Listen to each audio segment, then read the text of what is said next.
शुक्रिया। 18वीं लोकसभा में ये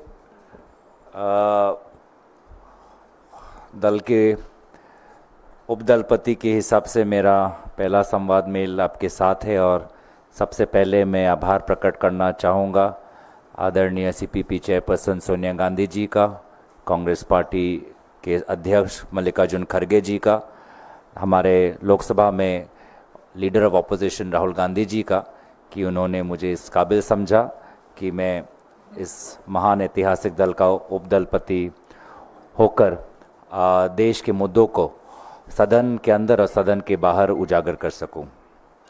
दोस्तों, आज इकोनॉमिक सर्वे सरकार के द्वारा प्रकाशित हुआ और ये इकोनॉमिक सर्वे जो ज़मीनी हालात है उस ज़मीनी हालात से बिल्कुल परे है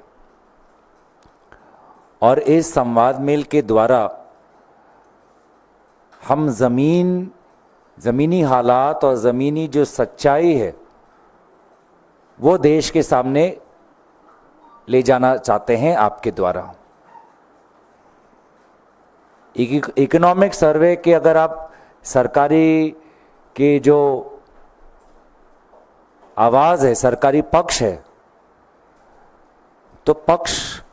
तो उनका रूप तो ऐसा है, उनका व्यवहार ऐसा है तो सब चंगा सी, पर वास्तविक में आज लोगों की हालात ठीक नहीं है। महंगाई को लेकर ये सरकार पूरी तरीके से विफल, आज भी महंगाई को नियंत्रित नहीं कर पाई। लगभग 10% प्रति वर्ष, और अगर आप सीरियल्स का देखें 11%, सब्जियों का 15%, स्पाइसेस के 19%, दूध का 7%। जो अमीर है वो तो खरीद लेगा ये सब, अमीर को महंगाई से मतलब नहीं, लेकिन जो गरीब है, जो मध्यम वर्ग का है, वो जब देखता है कि मोदी जी का मतलब महंगाई, मोदी मतलब महंगाई, तो वो सवाल उठाता है कि कब तक रुकना पड़ेगा गरीब और मध्यम वर्ग को, कब उनको रिहाई मिलेगी महंगाई से, इस कमर तोड़ महंगाई से, जिसका उत्तर अगर आज आप इकोनॉमिक सर्वे पढ़े तो उसमें भी नहीं मिलेगा। और आदरणीय वित्त मंत्री निर्मला जी को तो महंगाई दिखती ही नहीं। कल भी जब उनका भाषण आएगा या बाद में जब उनका उत्तर आएगा वो यही बोलेगी, कहाँ है महंगाई, महंगाई है ही नहीं। यूपीए का जिक्र करेंगे, आज से 15 वर्ष पहले की बात करेंगे। तो आज बहुत अफसोस की बात है कि कोविड के बाद जो देश में जो असमानता बढ़ी है उसको लेकर जो गरीब मध्यम वर्ग आज इस महंगाई की लड़ाई में सरकार से सुविधा मांगता है, ताकत मांगता है, रिहाई मांगता है, उसको रिहाई के बजाय सिर्फ स्लोगन्स मिलते हैं, अच्छे सुनने वाले शब्द सुनाई देते हैं प्रधानमंत्री मोदी जी से। आज अगर आप देखें, हर अर्थशास्त्र का हर ज्ञानी यही बोलता है कि कोविड के बाद असमानता बढ़ी है। अगर आप उद्योग के क्षेत्र में भी देखें तो मैं आपका ध्यान आकर्षित करना चाहूंगा, लगभग 1 से 1.5 साल पहले आरबीआई के डिप्टी गवर्नर विरल आचार्य ने लिखा था, एक पेपर निकाला था। उस पेपर में क्या लिखा है?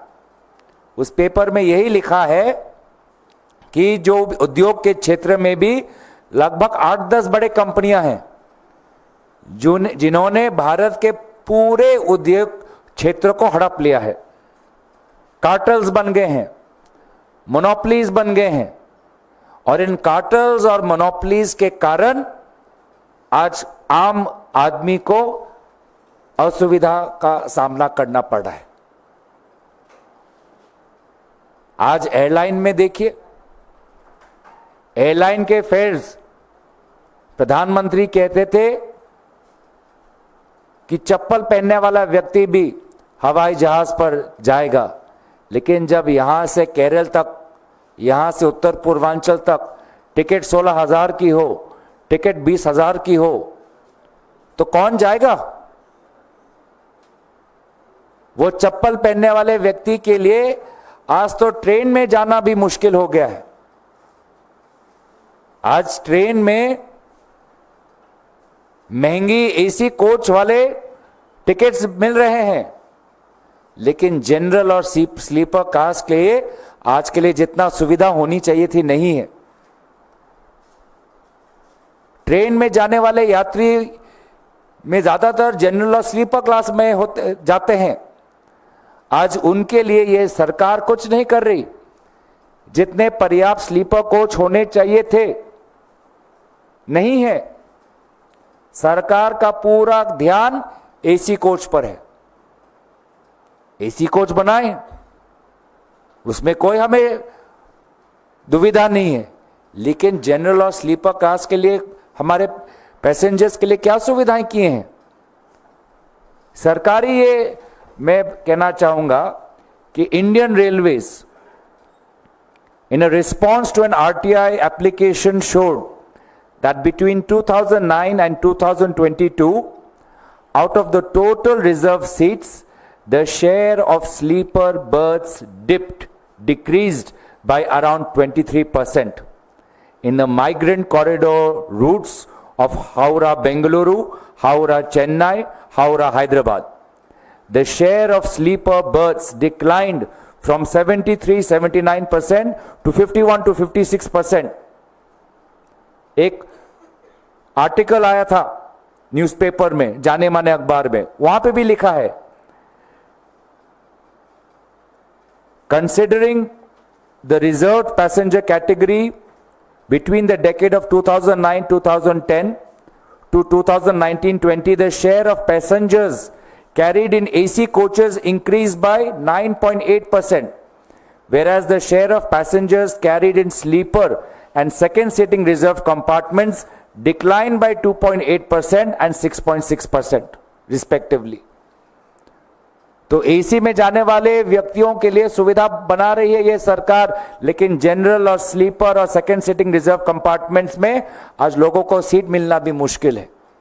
भीड़ देखिए, तो ना आम आदमी को, आम व्यक्ति को, साधारण व्यक्ति को ना खाने में कोई सुविधा मिल रही है सरकार से, ना रेल में जाने के लिए कोई सुविधा मिल रही है। प्लेन की तो बात मैंने कर ही दी। उद्योग जो है, छोटा मध्यम वर्ग का उद्योग, आज उसको भी जो सहायता मिलनी चाहिए नहीं मिल रही। और जिन क्षेत्रों में सबसे ज्यादा भारतीय लोगों को रोजगार मिलता है, आज उन क्षेत्रों की अवस्था क्या है? आज का ही आप अखबार पढ़ लीजिए, टेक्सटाइल्स में कितने लोगों को आज रोजगार मिलता है, लेकिन टेक्सटाइल्स को लेकर यह सरकार जो उनकी पीएलआई स्कीम है विफल हो चुकी है। दूसरे देश, चाहे वो वियतनाम हो, बांग्लादेश हो, वो आगे निकल चुके हैं। ये सरकार बोलती है मेक इन इंडिया, लेकिन उनको वीजा चाहिए चाइनीज टेक्नीशियंस के लिए। अलग अलग सरकारी विभाग सरकार के को गुहार लगाते हैं कि हमको और चाइनीज टेक्नीशियंस दीजिए।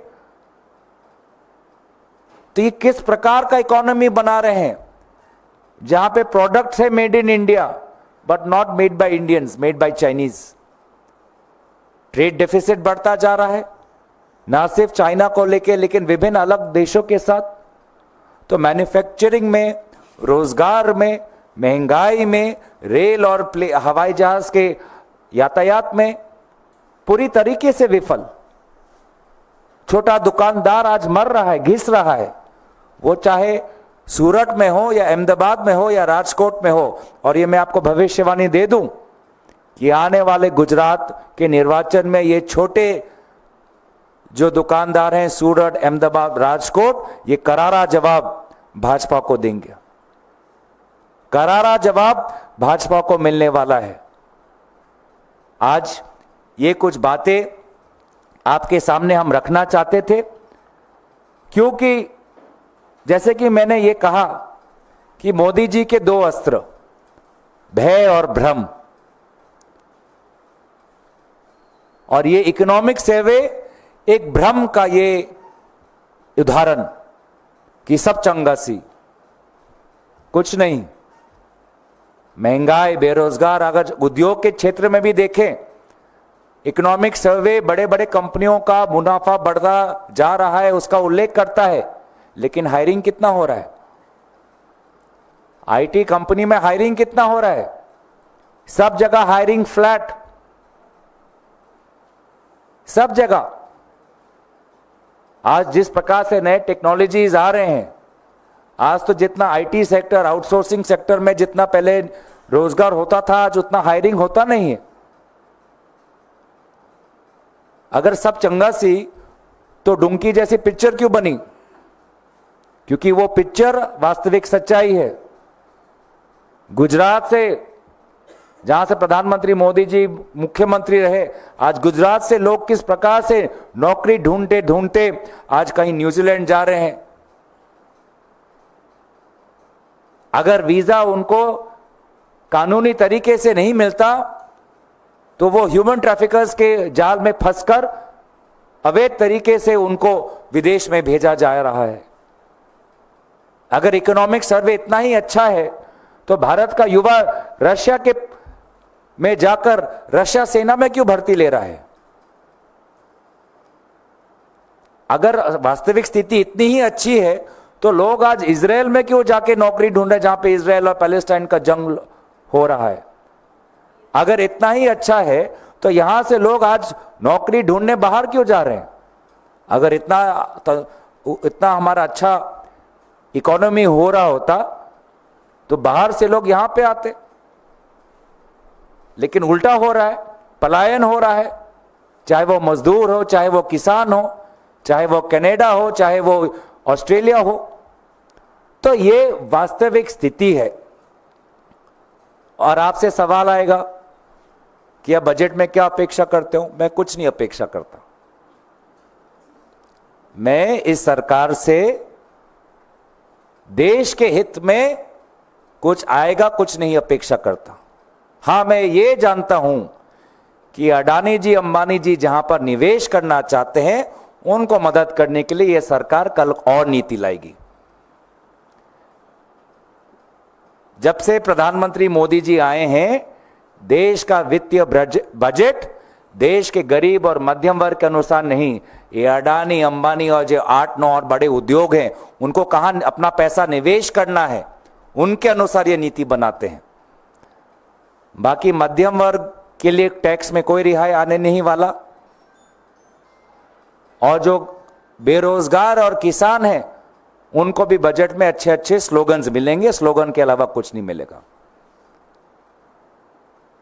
अमित शाह जी ने तो उनको पकोड़े तलने के लिए सुझाव दिया है।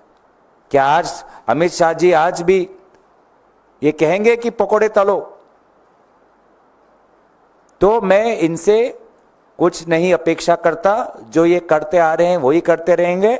अडानी, अंबानी और वो 8-9 जो बड़े उद्योग हैं, उनके अनुसार उनको कहां का निवेश करना है, वो क्या कान में फुसफुसाते हैं, वही उस प्रकार का बजट आएगा। वही बजट आएगा। और आज कल जो बजट आएगा, 2 महीने बाद आप देखेंगे कि कोई बड़ा उद्योगपति उसी क्षेत्र में निवेश कर रहा है। पीएलआई आएगा तो वो पीएलआई में वो करेंगे। लेकिन आपको, हमको ट्रेन में, रेल में, किसान को एमएसपी में, खाने के महंगाई में, छात्रों को उनके एमबीबीएस की फीस कम हो, इस हायरिंग और बढ़े, इस प्रकार की कोई भी सुविधाएं आप आशा भी मत करिए। लेकिन हम अब बस ये आशा कर सकते हैं कि आपकी आवाज विपक्ष उठाएगा। राहुल गांधी जी उठाएंगे, लीडर ऑफ ऑपोजिशन उठाएंगे। राहुल गांधी जी का जो भारत जोड़ो अभियान है वो निरंतर है। वो चाहे लोको पायलट हो, चाहे मैकेनिक हो, चाहे मजदूर हो, चाहे कंस्ट्रक्शन सेक्टर हो, और उनकी आवाज हम बनते रहेंगे और सरकार पर हम दबाव डालते रहेंगे और एक के बाद एक आने वाले जो राज्य निर्वाचन है वो जनता के साथ लड़के हम जनता के हित में सरकार लाएंगे। धन्यवाद। Thank you. If you have any questions I am happy to take.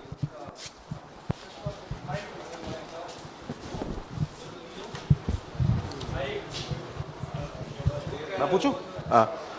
Gaurav ji इस तरफ सामने आपके। हाँ, इकोनॉमिक सर्वे में ये भी कहा गया है कि चाइना से हमको अपना एफडीआई बढ़ाना चाहिए ताकि जो भारत की ग्लोबल चेन पार्टिसिपेशन है वो बढ़ सके और एक्सपोर्ट्स बढ़ सकें। आप भी पक्षधर हैं इस बात के? देखिए, सरकार का दाहिना हाथ और सरकार का बाइना हाथ वो उल्टी जगह में जा रहे हैं। सरकार की रक्षा विभाग, सरकार का विदेश मंत्रालय, उनकी क्या भाषा है? वो बोलते हैं कि जब तक सीमा का समस्या समाधान नहीं होगा हम चीन के साथ हम एक साधारण रिश्ता, पहले जैसा रिश्ता हम नहीं कर सकते। एक तरफ सरकार चीनी व्यक्तियों को वीजा देने पे पाबंदी लगा रहा है, अलग अलग क्षेत्रों में चीनी कंपनी को बैन कर रहा है, और दूसरा सरकार का एक विभाग बोल रहा है और चीनी लोग आए, टेक्नीशियन आए, उनको और वीज़ा मिलना चाहिए, उनको और निवेश होना चाहिए। तो ये है सरकार की डबल इंजन सरकार। लेकिन ये डबल इंजन एक दिशा में नहीं, ये उल्टी दिशा में जा रहा है। तो हम तो इसलिए चीन और विदेश नीति के संपर्क में सदन के अंदर चर्चा चाहते हैं कि सरकार हमको बताए। एक बात पर कहती है कि लाल आंख और दूसरे बात पर कहती है कि रेड कार्पेट से स्वागत किया जाए। तो ऐसे ना सीमा हमारा सुरक्षित रहेगा, ना हमारी अर्थव्यवस्था सुरक्षित रहेगी। गौरव जी, मेरा सवाल ये है कि अभी आपने रेल की बात की है और रेल परिवहन देश की रीढ़ की हड्डी है। रेल में एक बड़ा मुद्दा खासतौर पर रहा है बुजुर्गों को जो पहले छूट मिलती थी, और वो छूट इस सरकार ने बंद कर दिया है। ये तमाम प्रदर्शन भी इस पर हुए हैं, बुजुर्गों ने प्रदर्शन भी किया है। क्या कांग्रेस पार्टी की मांग है कि इस बजट में बुजुर्गों को छूट मिलनी चाहिए पहले जैसे, जब जिस तरीके से पहले छूट मिलती रही है? देखिए, ये तो हम बार बार ये कह रहे हैं कि रेल को लेकर हमको एक विस्तार से चर्चा करनी चाहिए, लेकिन इनका सबसे पहला काम ही रेल बजट को समाप्त करना था, जो अलग से चर्चा होती थी। दूसरी बात, हमने कहा कि रेल ये आम जनता की आने जाने की रीढ़ की हड्डी है, और इसमें जो रेलवे प्लेटफॉर्म का भाड़ा था उन्होंने बढ़ाया। उसके बाद सीनियर सिटीजन्स का जो सुविधा थी वो उन्होंने हटाया। आंकड़े मैंने आपको दे दिए।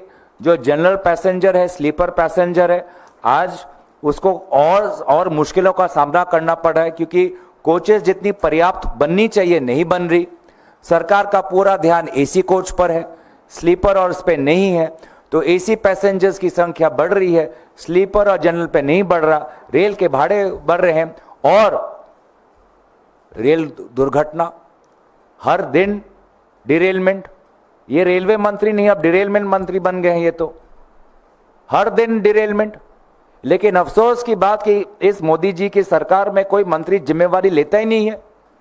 आज एनटीए का बात आया, हमने शिक्षा मंत्री से पूछा कि आप तो 2021 से हैं, आपके संरक्षण में ये पूरा नीट का मामला हुआ है, तो आपसे कैसे अपेक्षा कर सकते हैं कि आप एक निष्पक्ष जांच करेंगे? इन्होंने तो पहले दिन कुछ हुआ ही नहीं बोला, फिर जब दबाव आया कुछ हुआ, फिर उन्होंने बोला कि एनटीए का चेयरमैन तो बदलना चाहिए लेकिन मैं अपनी सीट पे बैठा रहना चाहिए। और जब हमने उनसे बोला कि आप इस्तीफा के बारे में सोचिए, तो उन्होंने अहंकार से बोला कि मुझे प्रधानमंत्री ने बनाया है। माफ कीजिएगा, प्रधानमंत्री ने नहीं, देश के युवाओं ने आपको मंत्री बनाया है। देश के युवाओं ने अपेक्षा की है कि आज इनकी समस्या समाधान करने के लिए आप अपना पद को छोड़ें और कोई दायित्व लेते हुए कोई व्यक्ति आए। कोई जवाब नहीं आज उनके पास। हम तो बहुत मायूस थे आज कि उन्होंने ऐसा कह दिया कि कुछ हुआ ही नहीं। सीबीआई की इंक्वायरी चल रही है और इंक्वायरी खत्म हुई नहीं, उन्होंने पहले क्लीन चिट दे दिया। ये मंत्री जो 2021 में है, ये बार बार क्लीन चिट देने में क्यों इतने उतावले हैं? सुप्रीम कोर्ट ने कहा, दबाव डाला, तब जाके सेंटर के रिपोर्ट्स उन्होंने प्रकाशित किए और हमने देखा वो चाहे सीकर हो, चाहे गोधरा हो, चाहे कोट्टयम हो, एक एक सेंटर में किस प्रकार के हमको कहानी देखने को मिल रहे हैं। जो 12वीं की परीक्षा में विफल हो चुका है उसको 650 से ज्यादा मिल जाता है। ये कैसा परीक्षा है? क्या 12वीं का परीक्षा नीट परीक्षा से ज्यादा मुश्किल है? तो कोई जवाब नहीं। तो इसलिए हमें लगता है कि मोदी जी चाहे जितना भी भ्रम, देश को भ्रमित करने की कोशिश करे, लेकिन इन मुद्दों पर रोशनी डालने का काम इंडिया अलायंस और राहुल गांधी जी करते रहेंगे। गौरव सर, बजट को लेकर मेरा सवाल है। सुबह प्रधानमंत्री ने इस बात का जिक्र किया कि जो मोदी की गारंटी है जब जब वो दी गई है उसको हमेशा पूरा किया गया है। उन्होंने इस बात का भी जिक्र किया कि इस बार का जो बजट होगा वो विकसित भारत का बजट होगा। उस पर क्या कहना चाहेंगे आप? मैंने कहा ना, जो पहले जैसा स्लोगन, विकसित भारत स्लोगन दे, महंगाई ऐसी, बेरोजगारी ऐसी, किसका विकास हो रहा हम देख रहे हैं। इकोनॉमिक सर्वे में पढ़ लीजिए, विकास हो रहा है तो सबसे बड़े उद्योगपति का विकास हो रहा है जो बड़े बड़े शादियां कर रहे हैं, लेकिन उन कंपनियों में आज हायरिंग नहीं हो रहा। छोटे जो ईमानदार, जो वो मैंने जैसे कि कहा, सूरत, राजकोट, अहमदाबाद में जो लोग हैं, आज टेक्सटाइल्स जहां पर है, आज आप देख लीजिए कि हम कौन से वो इंडस्ट्रीज हैं जहां पे ज्यादा से ज्यादा लोगों को नौकरी मिलता है। Textiles, leather, bicycle, two wheeler, इन सेक्टर्स के आप ध्यान रखिए। अगर अध्ययन करें क्या हो रहा है, सब आप सारे यहां पे दूसरे देशों की तुलना में हम पीछे पड़े हुए हैं। और हाँ, मोदी जी ने आज एक और बड़ी दिलचस्प बात कही, घुटन, क्या उनकी आवाज को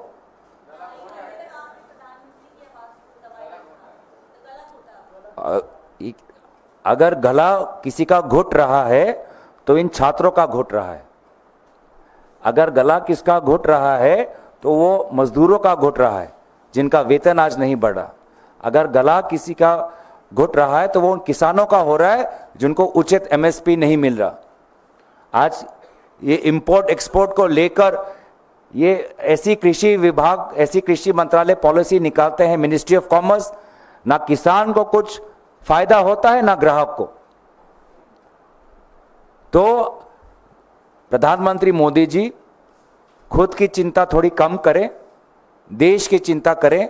देश के आज की आवाज को किस प्रकार से दबाया जा रहा है हम सब देख रहे हैं। आज जहाँ छात्रों को इंसाफ मिल रहा है, ना मजदूरों को इंसाफ मिल रहा है, ना किसानों को मिल रहा है, ना छोटे मध्यम वर्ग को मिल रहा है, ना जहाँ वो ईमानदार टैक्स पेयर, आज भारत का ईमानदार टैक्स पेयर सोचता है कि अगर मैं टैक्स दूंगा तो अच्छे सड़कें बनेंगे, अच्छे हाईवे बनेंगे, अच्छे एयरपोर्ट बनेंगे। लेकिन हम पिछले 2 महीने में क्या देख रहे हैं कि थोड़ा सा बारिश हुआ, एयरपोर्ट की हालत देख रहे हैं। थोड़ा सा बारिश हुआ, एक के बाद एक बिहार में पुल गिर रहे हैं। थोड़ा सा बारिश हुआ, हाईवे। ऐसा भी कोई साइक्लोन या हरिकेन तो नहीं आया कि आज एयरपोर्ट टूट रहा है, हाईवे टूट रहे हैं, पुल टूट रहे हैं, रास्ते टूट रहे हैं। तो ईमानदार जो टैक्स पेयर का जो टैक्स का पैसा है कितने बार फजूल में व्यर्थ हो रहा है, इसके बारे में कोई सोच रहा है? तो अगर आवाज या किसी का घुट रहा है तो भारत के आवाम का घुट रहा है, वो उन आर्मी के जवानों का घुट रहा है जो कह रहे हैं कि बार बार इंटेलिजेंस में क्या लीक हो रही है कि लगभग 1.5 महीने में इतने बार वहां पर उग्रपंथी लोग सीमा के उस पार हमारे यहां पे आके जम्मू में उन इलाकों में आज घुसपैठ आ चुके हैं जहां पे पहले इस प्रकार की हिंसा नहीं होती थी। डोडा, जहां पे जम्मू में आजकल ये हिंसात्मक कार्य उग्रपंथी कर रहे हैं, पहले वहां पे ऐसा वातावरण नहीं था, लेकिन आज वहां तक घुस आए हैं। तो ये हो रही है वास्तविक में जो सच्चाई है। सर, पीएम मोदी ने आरोप लगाया है कि विपक्ष जो है वह सदन का वक्त एक तरह से बर्बाद कर रहा है, चुनावी भाषण वह सदन में दे रहा है, जबकि चुनावी वक्त वह बीत चुका है। अब काफ़ी दिनों बाद जो है चुनाव होगा, इस पर आप कुछ कहेंगे सर? छोटा सा उदाहरण, सबसे बड़ा मुद्दा देश का आज नीट। सुप्रीम कोर्ट में आज भी उसकी सुनवाई चल रही है। सरकार ने अभी तक नीट पर ये इन 2 सत्रों में अभी तक क्या उन्होंने कहा? पहले सत्र में तो शिक्षा मंत्री बोले नहीं, प्रधानमंत्री मोदी जी ने बस एक वाक्य बोला कि ये हम बहुत गंभीर रूप से ले रहे हैं। जबकि हमारी राहुल गांधी जी, हमारे दल के नेता की मांग थी कि एक पूरा दिन नीट और उच्च शिक्षा को लेकर उस पर विचार विमर्श हो, और सत्र जो हमारा निर्धारित तारीख था उससे पहले सत्र को उसको अडजर्न कर दिया, साइनेडाइन हो गया, जबकि समय था। आज भी एनटीए को लेकर एक प्रश्न आया, लेकिन प्रधानमंत्री जी जो बार बार ये परामर्श हमको देते हैं, वो तो प्रश्नकाल से पहले ही जब देखा कि दूसरे नंबर पर एनटीए उल्लेखित है, वो तो प्रश्नकाल की शुरुआत में चले गए। रहना चाहिए था उनको। कथनी और करनी में फर्क क्यों? कथनी और करनी में फर्क नहीं होना चाहिए। नेतृत्व वो होता है जो खुद अपने व्यवहार से दिखाए कि वो क्या अपेक्षा करता है, उसको करते, उसे कहते हैं सच्ची नेतृत्व। कहते कुछ और है, करते कुछ और है। मंत्री जी आज जिम्मेवारी नहीं ले रहे नीट को लेके, तो यही उदाहरण काफी है कि उनकी कथनी और करनी में कितना फर्क है।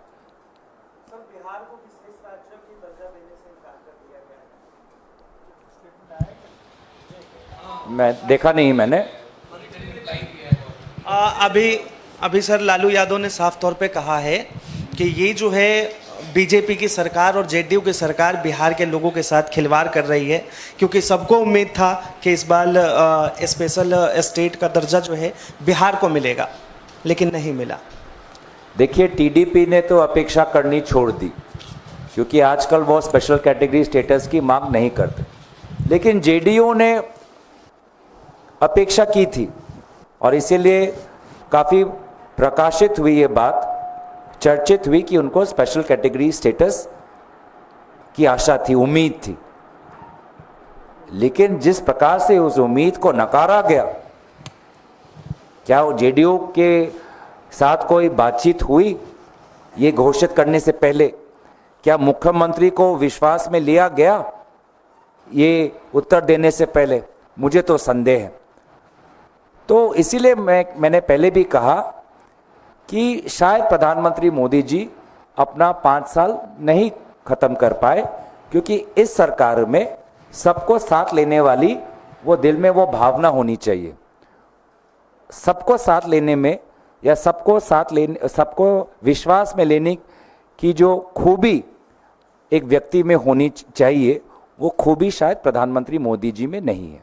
और शायद इसीलिए ये जो 2 दलों के बीच में बहुत एक संवेदनशील मामला था, एक प्रदेश की एक उम्मीद इस स्पेशल कैटेगरी स्टेटस के साथ जुड़ी हुई थी, उस उम्मीद को आज इतनी बेरहमी से उसको नकारा गया है। ठीक है, थैंक यू।